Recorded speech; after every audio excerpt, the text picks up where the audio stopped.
Wake up, Toby Johnson. I'm Tyler, and it's First Things First period on Tuesday, March 15th. That means it's time for First Things First on TJTV. I'm Emily. All students wishing to join the TJMS track and field team.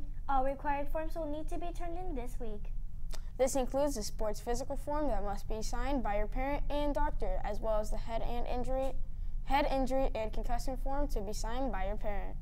Both of these forms can be found on the TJMS School Loop page under the Athletics tab. Turn-in days will be today through Thursday, either at lunch or after school in the PE office. If you don't turn these forms in, you will not be able to attend practice, so be prepared and plan ahead. Practice will begin on Monday, March 28th from 3 to 4:30 p.m. Go to the Track and Field School Loop page for more detailed information. A brief parent meeting for those joining track will be tonight at 5:30 for at the TJMS gym. Please have your parent or guardian attend. 8th graders, your 8th grade contract is due by Friday, March 18th. Students who don't turn it in by Friday are automatically placed on the no activities list. Now let's go to Armando with what happened on this day in history. This day in history. First on this day in 1965, President Lyndon B. Johnson addressed a joint session of Congress to urge the passage of legislation guaranteeing voting rights for all. Next on this day in 1941, a fast-moving and severe blizzard hits North Dakota and Minnesota, killing several people. Weather forecasting and reporting made important advances following this disaster that would have prevented the loss of life that occurred due to the sudden storm. Also on this day in 1820, as part of the Missouri Compromise between the North and the South, Maine is admitted into the Union as the 23rd state. Finally, on this day in 1767, future President Andrew Jackson is born in a backwoods region between North and South Carolina to Irish immigrant parents. That's it for me. I'm Armando reporting for TJTV. Now back to you. Thanks, Armando. If you went to Disneyland and are missing something, please see Miss Aubrey in the student store. She has a bag with items in it. Can you believe we are already in the 4th term? Do you know what else is in term 4? The yearbook distribution party. If you haven't bought your copy of this year's yearbooks yet, you still can. Take $50 to the student store window and don't forget to bring your ID.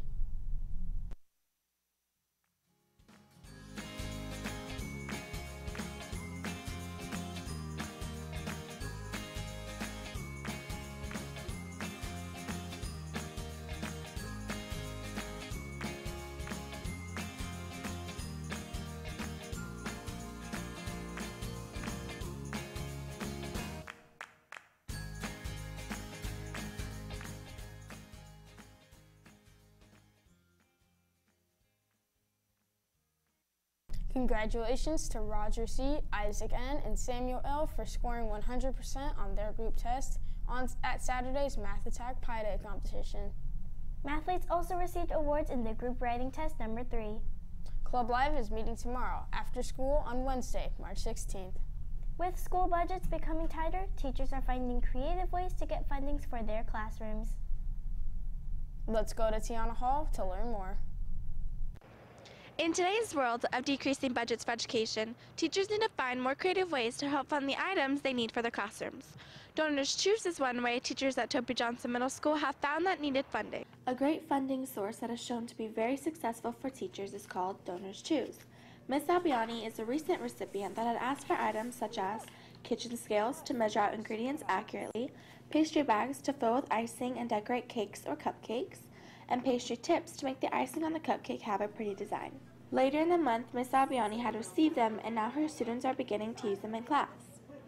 Donors Choose is amazing, and because of the program, teachers like Miss Albiani are able to get equipment needed for their classroom. Benefits of Donors Choose include having the freedom to source items from the best locations. In order to receive items from Donors Choose, you have to submit a profile of yourself and a little bit about your program, and then you make up a wish list, and the wish list includes all the items that you'd like to have for your classroom, and then you put that all together and it gets approved by Donors Choose if they feel like it's an appropriate project. Total amount of money donated was just under $300. I think it was $284 or something like that. Once a teacher has posted a project, individuals and corporations can donate money to help fund that project. Donors Choose has proven to be very successful for a number of our teachers here at Topi, with projects ranging from a few $100s to $5,243 funded through Donors Choose. Reporting for TJTV, I'm Tiana Hall. Do you know anything about the world's largest aircraft? Let's go to Katie for more about this largest aircraft. Aircraft. A cross between an airship and an aeroplane is only weeks away from its first flight off of the ground under its own control. The Airlander 10 was originally developed for the U.S. Army back in 2009, but reinterpreted for commercial use when the project had been abandoned. Aviation expert David Lermore told Sky News that while it will be more niche than mass market, it will be very useful for those who do need it. Unlike an airplane, the Airlander 10 does not need a runway and can land on most surfaces, including water. It can also carry up to 10 tons, transport 48 passengers, and fly continuously for 5 days at 92 miles per hour, making it ideal to transport large amount of cargo to difficult to reach places. I hope I can ride in this. Reporting for TJTV, I'm Katie. Thanks, Katie. That's it for today's show. We hope you've enjoyed this episode of First Things First on TJTV. I'm Tyler. Have a great day. And I'm Emily. It's National Everything You Think Is Wrong Day. This is when decision making should be avoided.